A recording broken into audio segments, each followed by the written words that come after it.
यजमानगढ़ द्वारा पूज्य महाराज जी का स्वागत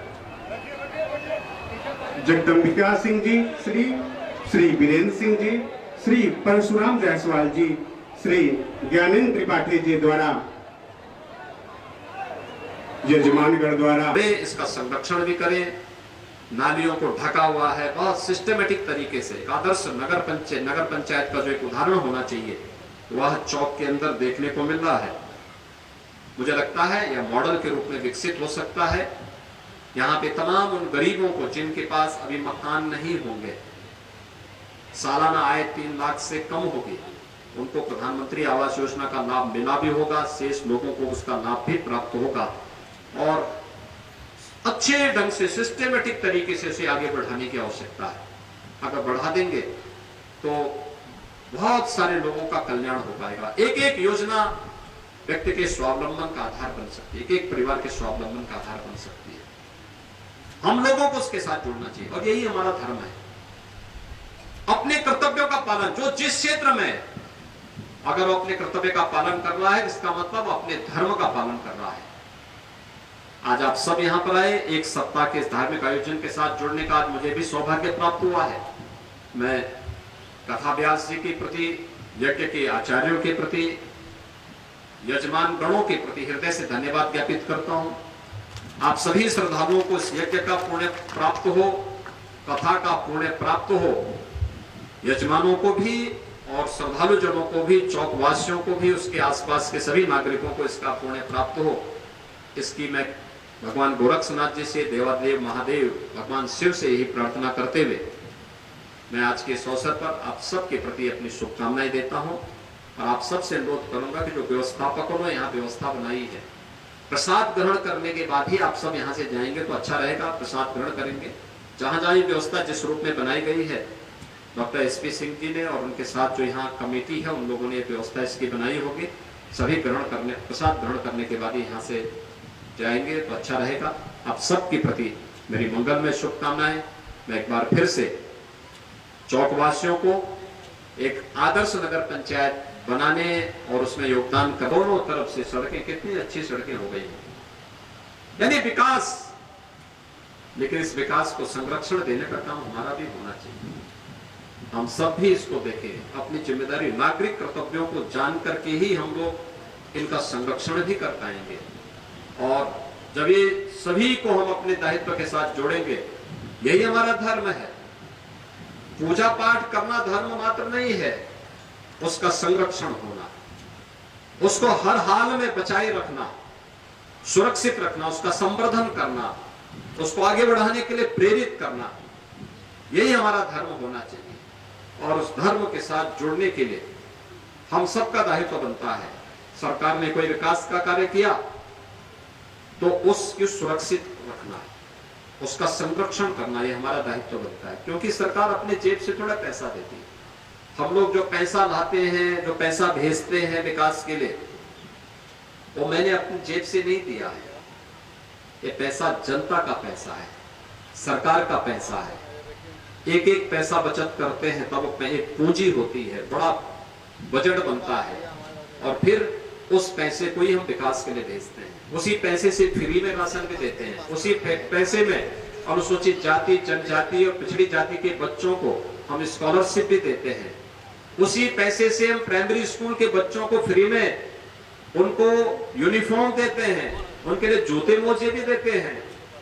उसी पैसे से हम लोग तमाम एक कल्याणकारी कार्यक्रम कर पाते हैं जिसमें हर व्यक्ति का कल्याण हो।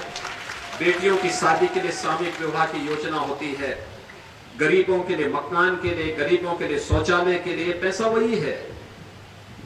अगर इसको नुकसान पहुंचाएंगे तो फिर नए लोग लाभार्थी नहीं आ पाएंगे, नए लोगों का कल्याण नहीं हो पाएगा। इसलिए उसका संरक्षण करना है। साफ सफाई है तो आपने देखा होगा कितना अच्छा वातावरण हो जाता है, यही लोक मंगल है। स्वच्छता रहेगी तो बीमारी नहीं आएगी। आप देखिए 6 साल पहले कितनी गंदगी रहती थी, गांव में कोई पैदल नहीं जा सकता था, गांव में कोई पैदल नहीं जा सकता था, शहर में भी गलियों के अंदर कूड़ा पड़ा रहता था। आज सफाई शुरू हुई तो सबसे पहला प्रभाव क्या हुआ? जो दिमागी बुखार था समाप्त हो गया, एकदम समाप्त। मासूम बच्चे मरते थे। महाराजगंज जिले में भी 200-250 बच्चे हर साल, मासूम बच्चों की मौत होती थी। आज जीरो हो गया, जीरो। आप सोचिए, इतने बच्चों की जान बची ना स्वच्छता के कारण। तो हमारा दायित्व क्या बनता है? हम स्वच्छता को भी हर हाल में प्रोत्साहित करें। इस समय प्रधानमंत्री जी की प्रेरणा से हर गांव में हर घर नल की योजना लागू हो रही है। शुद्ध पेयजल घर घर पहुंचाना। शुद्ध पेयजल अगर मिल जाएगा तो बीमारी का आधा खर्चा समाप्त। हमारा दायित्व क्या बनता है? ऐसा नहीं कि कोई टोटी उखाड़ करके लेके चला जा रहा है। टोटी उखाड़ के लेके जा के क्या करेगा व्यक्ति? क्या कल्याण हो जाएगा उसका टोटी उखाड़ जाने से? लेकिन पानी गिरता रहेगा, एक समय पानी आना बंद हो जाएगा और फिर गांव के लोगों को फिर से तालाब का पानी पीना पड़ेगा, या फिर वही पानी जो सेलो हैंडपंप होते हैं ना, जिनका स्टेटा भी उतना नहीं होता है, उस पानी को पीना पड़ेगा। बीमार होंगे, फिर दिमागी बुखार आ जाएगा, फिर न जाने कौन मासूम उसकी चपेट में आ जाएगा। इसलिए जो इस व्यवस्था सरकार ने दी उसको सुरक्षित रखना, उसका संरक्षण करना, और यही हमारा नागरिक कर्तव्य भी है, और ये हम सबका धर्म भी यही कहता है कि इसको सुरक्षित रखना। यही है हमारा भारत। हम जब मंदिर में आते हैं, मंदिर में आने पर हमारी आस्था होती है ईश्वर के प्रति, लेकिन ईश्वर के प्रति भाव क्या होता है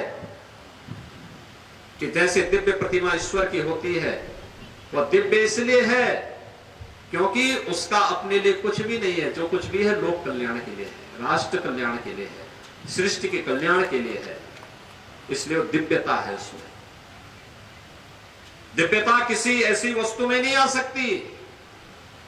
ईश्वर का रूप कोई ऐसी वस्तु नहीं हो सकती जो अकल्याण का कारक हो, जिससे नुकसान होता हो। ईश्वरीय अंश वहीं आ सकता है जो लोक कल्याण का माध्यम होता हो। और दिव्यता इसीलिए है देव प्रतिमाओं में। हम देव प्रतिमाओं की पूजा इसलिए करते हैं कि हम भी उसके अनुरूप बन सके, वह दिव्य रूप हमें भी मानव रूप में प्राप्त हो सके। और दिव्य रूप कैसे प्राप्त होगा? वह दिव्य रूप प्राप्त होगा जब अच्छे कार्य करेंगे, लोक कल्याण का कार्य करेंगे, अपने समाज के लिए समर्पित भाव के साथ कार्य करेंगे। और वह भाव हमारे मन में होना चाहिए। मंदिरों में जाते हैं, उनको ठीक ढंग से रखने की व्यवस्था, गंदगी न करें। लोग क्या करते हैं, कोई प्लास्टिक में सामान लेके आते हैं, प्लास्टिक को फेंक देते हैं, प्लास्टिक उड़ता है, फिर कूड़ा का ढेर लग जाता है। मूंगफली खाएंगे, कागज जहां तहां फेंक देंगे। भाई इतना तो हम कर सकते हैं कि कूड़ादान है तो कूड़ादान में डालें, कूड़ादान नहीं है तो कम से कम हमने वो कागज लिया है तो कम से कम अपने जेब में रख लें, और जहां कूड़ादान मिले वहां फेंक देंगे। अगर हम ये अपने नागरिक दायित्व का पालन करने लग जाएं, तो भाइयों बहनों, भारत को दुनिया की सबसे बड़ी ताकत बनने में कोई देर नहीं लगेगी, कोई देर नहीं लगेगी। कल आपने देखा होगा दुनिया के अंदर दो अद्भुत घटनाएं घटित हुई। एक, प्रधानमंत्री जी जापान, न्यू गिनी और ऑस्ट्रेलिया की यात्रा पे गए। भारत के प्रधानमंत्री के प्रति दुनिया के अंदर कितना श्रद्धा और सम्मान का भाव है। न्यू गिनी के प्रधानमंत्री जब उन्हें स्वागत करने के लिए आते हैं तो प्रधानमंत्री मोदी जी का पैर छूते करके उनका सम्मान करते हैं। यह हर भारतवासी का सम्मान है, 140 करोड़ की आबादी का सम्मान है। अमेरिका दुनिया का सबसे बड़ी ताकतवर देश है, सबसे बड़ी महाशक्ति है। अमेरिका दुनिया के अंदर उसका अपना वर्चस्व है। लेकिन अमेरिका के राष्ट्रपति भी कहते हैं प्रधानमंत्री जी से कि आपकी लोकप्रियता को देख करके आपका ऑटोग्राफ लेने की मेरी इच्छा होती है। भाइयों बहनों, ये हर भारतवासी के गौरव को बढ़ाता है। दुनिया के अंदर प्रधानमंत्री मोदी जी के कारण भारत का सम्मान बढ़ा है। क्या हमारे कारण हम क्या इस बात को तय कर पाएंगे कि हमारा कारण हमारे परिवार का, पहले तो मेरे स्वयं का, फिर मेरे परिवार का, फिर मेरे गांव का, फिर मेरे जनपद का या मेरे ब्लॉक का या मेरे जनपद का सम्मान बढ़ सके? अच्छा कार्य करने से ही होगा ना। और ये सम्मान तभी मिलता है जब व्यक्ति अच्छा कार्य करता है। प्रधानमंत्री मोदी जी ने उस प्रकार के अच्छे काम किए, भारत के लिए किए, दुनिया के लिए किए। भारत के लिए किए, दुनिया उससे लाभान्वित हुई, दुनिया आज उन्हें सम्मान दे रही है, दुनिया में उनकी सुनाई सुनी जाती है। ये तो 14 के पहले लोग भारत को महत्व ही नहीं देते थे, सम्मान ही नहीं था। आज वैश्विक मंच पर भारत का सम्मान बढ़ा है और उस सम्मान को संरक्षित रखने का कार्य हम सब भारतवासियों का होना चाहिए। ये धर्म भी उसका एक हिस्सा है। इतना बड़ा धार्मिक आयोजन एक शॉर्ट नोटिस पे पिछले एक सप्ताह से लगातार शिव महापुराण की कथा यहां पर आपको सुनने का अवसर प्राप्त हुआ। हमारे जनप्रतिनिधियों ने, माननीय सांसद जी ने, माननीय विधायकों ने, सब ने कार्यक्रम में सहभागिता की। अन्य जनप्रतिनिधियों ने कार्यक्रम में सहभागिता की। श्रद्धालु जनों ने आकर के कथा को भी श्रवण किया और साथ साथ इस बात को देखा चौक में कैसे बदलाव हुआ है। क्या इस बदलाव के लिए हम भी अपने गांव और अपने शहर को बना सकते हैं?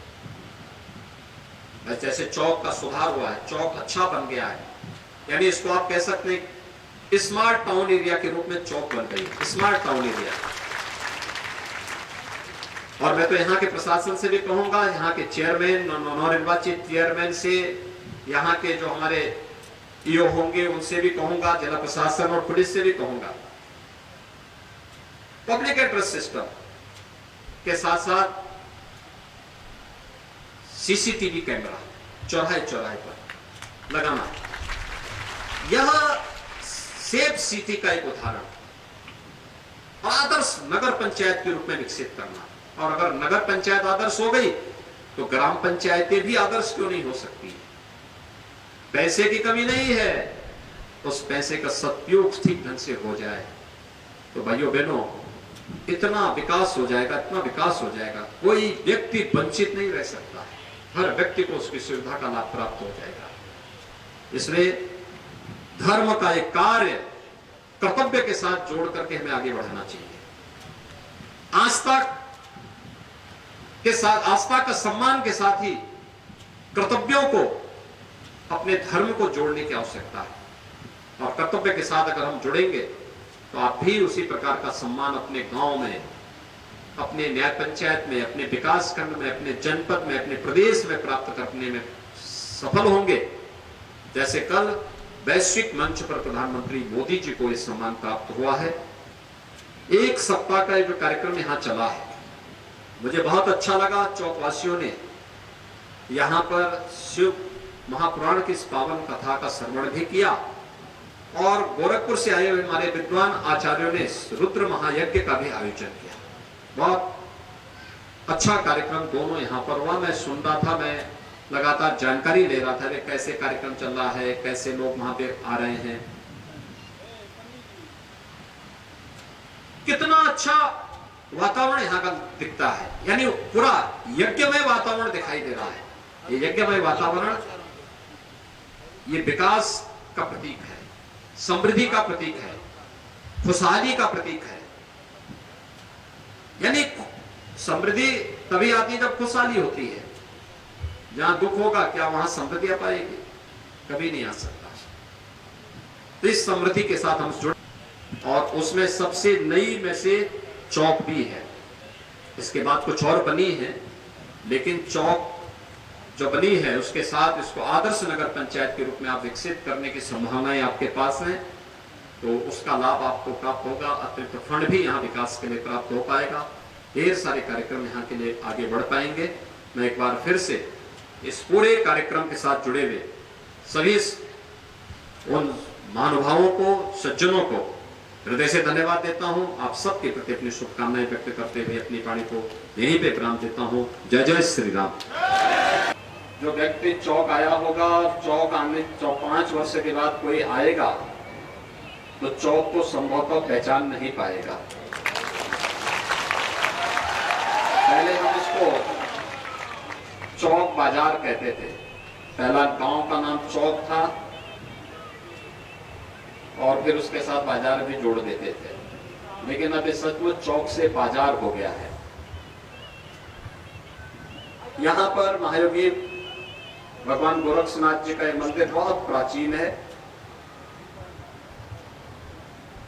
मंदिर के पुनरुद्धार के साथ ही भगवान शिव के इस पवित्र ज्योतिर्लिंग की पुनरुद्धार का कार्यक्रम संपन्न करने के बाद यह कार्यक्रम आज यहाँ पर संपन्न हो रहा है कि वहां पे आज से 5 साल पहले जब मैं आया था तब मैं देख रहा था कि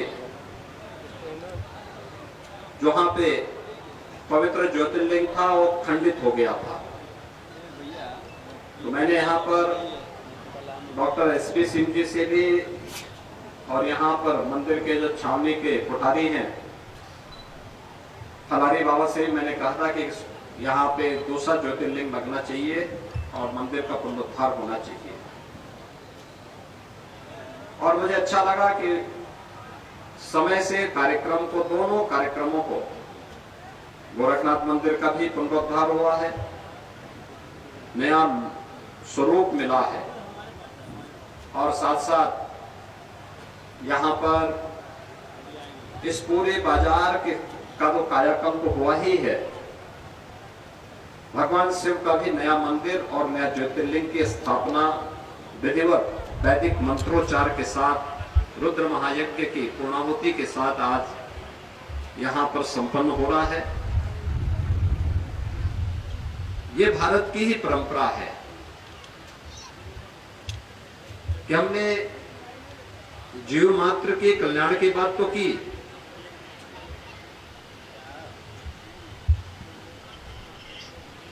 सर्वे भवन्तु सुखिनः की बात की, सबके सुख की कामना की है, सबके मंगल की कामना की है, सबके कल्याण की बात की है। दुनिया को भी हम लोगों ने एक परिवार के रूप में माना है, लेकिन चेतन जगत के साथ साथ इस जगत की प्रत्येक उस वस्तु को, चाहे वह जड़ हो या चेतन, उनके प्रति हमारी श्रद्धा का भाव जो हमारे लिए उपयोगी है, लोक कल्याणकारी है, जो सृष्टि के लिए आवश्यक है, उसके प्रति श्रद्धा का भाव, सम्मान का भाव, और अगर उससे कल्याण का मार्ग प्रशस्त होता है तो उसके प्रति कृतज्ञता ज्ञापित करना। जब हनुमान जी महाराज जा रहे थे लंका दहन करने के लिए, माता सीता की खोज करने के लिए,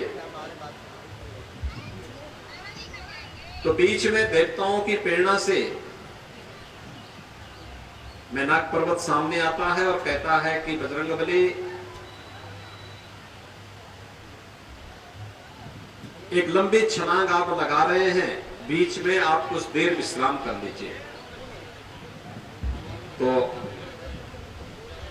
हनुमान जी ने कहा कि नहीं, जब तक मैं अपने स्वामी का काम पूरा ना कर लूं, राम काज कीन्हे बिनु मोहि कहां विश्राम, मैं कहां विश्राम कर सकता हूं। तो कहते हैं नहीं, आप थक गए होंगे, क्योंकि लंका में आप जाएंगे और इतने थक जाएंगे तब तो वहां भी काम नहीं कर पाएंगे, आप कुछ देर विश्राम करके तब जाएंगे। उन्होंने कहा नहीं, मैं विश्राम नहीं करूंगा, क्योंकि मैं एक सनातन कार्य को करने के लिए जा रहा हूं। सनातन धर्म की परिभाषा क्या है, किसको सनातन धर्म कहते हैं? तब हनुमान जी ने उन्हें बताया, कृते च प्रति कर्तव्यम एष धर्म सनातन। यानी अगर किसी ने आपके प्रति कुछ भी कल्याण का कार्य किया है, आपके हित के लिए कोई कार्य किया है, उसके प्रति कृतज्ञता ज्ञापित करना, ये हम सनातन धर्मावलंबियों का यही सबसे प्रमुख पहचान है और इसे हमने धर्म का हिस्सा माना। हमारा धर्म हमें हर चेतन और जड़ वस्तु के प्रति कृतज्ञता ज्ञापित करने की प्रेरणा प्रदान करता है। हम सबके प्रति वही भाव व्यक्त करते हैं, श्रद्धा का भाव व्यक्त करते हैं। और यही कारण है कि हमने उस हर एक वस्तु को सम्मान दिया है जिसने इस जीव सृष्टि के कल्याण के लिए, उसके संरक्षण के लिए अपना योगदान दिया है, उसको आगे बढ़ाने का कार्य किया है। और यही कारण है कि हजारों वर्षों की विरासत को लेकर के आज भी हम लोग दुनिया के अंदर चल रहे हैं। संकट आए होंगे, चुनौती आई होंगी, लेकिन संकट और चुनौती से मार्ग निकालना,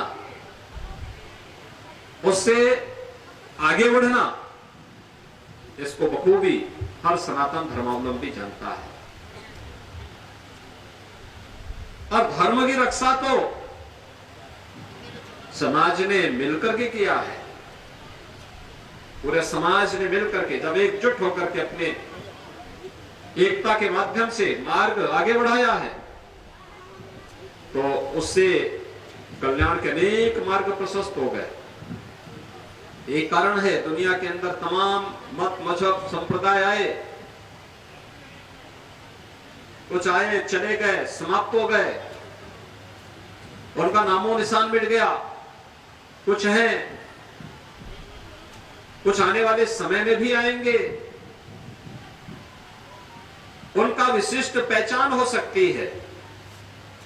कुछ देर के लिए भले ही बढ़ सकते हैं, लेकिन हमारा सनातन धर्म हर देश, हर काल, हर परिस्थिति में इसी प्रकार से अपने वर्चस्व को बनाए रखेगा। लोक मंगल की कामना को करता हुआ आगे बढ़ता रहेगा।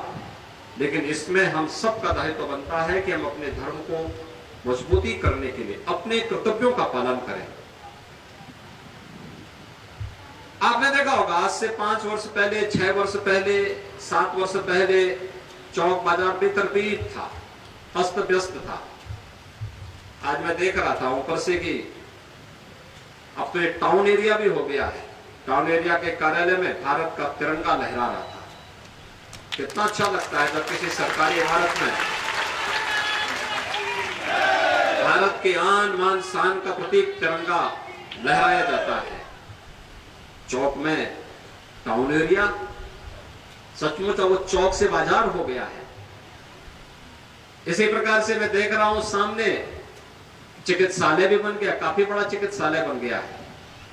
चिकित्सालय, फिर उसमें हेल्थ एटीएम भी लगेगा, उससे लोगों को सुविधाएं मिलेंगी। एक साथ 60 प्रकार की जांचें वहां से लोगों को मिलेंगी। डॉक्टर कहीं भी बैठा होगा, लखनऊ में बैठा होगा, गोरखपुर में बैठा होगा, दिल्ली में बैठा होगा, मुंबई में बैठा होगा, यहीं से बैठे बैठे सारी जानकारी आ जाएगी। चौक और उसके आसपास के लोगों को यहीं पे स्वास्थ्य की सुविधा, उत्तम स्वास्थ्य की सुविधा उपलब्ध हो जाएगी।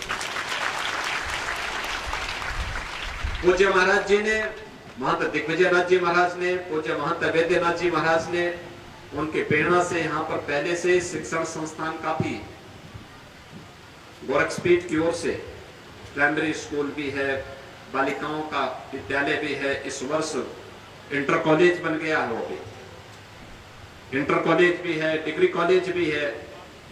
और अभी यहाँ पे स्टेडियम का भी निर्माण हो रहा है। अब यहाँ के बच्चे खेलकूद में आगे बढ़ेंगे तो स्टेडियम उनके लिए एक उत्तम माध्यम होगा। खेलकूद की गतिविधियों के माध्यम से तमाम बड़े बड़े खिलाड़ी बनेंगे, अलग अलग उसमें, कोई रेसलिंग में होगा, कोई पहलवानी में भी अपनी जो आजमाइश कर सकता है। अलग अलग कार्य के लिए, अलग अलग उसके लिए, कोई क्रिकेट में होगा, कोई फुटबॉल में, कोई वॉलीबॉल में, अलग अलग उसके साथ जुड़ने का एक अवसर भी प्राप्त होगा। जितनी पढ़ाई महत्वपूर्ण है उतना ही खेलकूद। और फिर हमारे यहाँ तो पहले से इस बात को मान्यता दी गई है कि शरीर माध्यम खलु धर्म साधना, यानी धर्म के जितने साधन हैं वो एक स्वस्थ शरीर में ही हो सकते हैं। और स्वस्थ शरीर तभी प्राप्त होगा जब व्यक्ति शारीरिक रूप से तंदुरुस्त होगा। बच्चों को पढ़ाई लिखाई के साथ साथ खेलकूद के कार्यक्रमों के साथ भी जोड़ने की आवश्यकता है। इसीलिए प्रधानमंत्री जी ने खेलो इंडिया, खेलों के कार्यक्रम को आगे बढ़ाया, फिट इंडिया मूवमेंट को बनाया। सांसद खेलकूद प्रतियोगिताओं के माध्यम से गांव-गांव में, हर ब्लॉक स्तर पर, विधानसभा स्तर पर और संसदीय क्षेत्र के स्तर पर खेलकूद की प्रतियोगिताओं को आगे बढ़ाया। बड़ी लोकप्रिय हो रही है प्रतियोगिताएं। आज किसी भी राष्ट्रीय और अंतर्राष्ट्रीय प्रतियोगिताओं में, राष्ट्रीय प्रतियोगिताएं होती उत्तर प्रदेश का नौजवान स्थान प्राप्त करता है और अंतर्राष्ट्रीय स्तर की प्रतियोगिताएं होती हैं, भारत के नौजवान भी बड़ी संख्या में मेडल प्राप्त करके लेके आते हैं और भारत के सामर्थ्य का परिचय दुनिया के सामने देते हैं। ये नया भारत है, उस नए भारत के लिए अपने आप को तैयार करना। कितना अच्छा लग रहा है, साफ सुथरा माहौल, कितनी अच्छा लग रहा है। गोरखपुर से हमारे दोस्त संत आने थे, मैंने कहा हो सकता है इनको देर होगी, तो मैंने इन लोगों का कहे आप कम से कम 2 घंटे पहले यहां से गोरखपुर से जाएंगे तब आपको 2 घंटा लगेगा, क्योंकि मुझे 2 घंटा लगता था यहां आने में। लेकिन आज जब ये लोग आए तो इनको 1 घंटे से भी कम समय में ये लोग चौक पहुंच गए। गोरखपुर से चौक मात्र 1 घंटे से कम समय में। कितनी अच्छी सड़कें, फराटा भरती हुई सड़कें, महाराजगंज से चौक तक, गोरखपुर से महाराजगंज तक, और दोनों ओर से प्रतावल होते हुए भी और फरेंदा होते हुए भी। आदर नमन।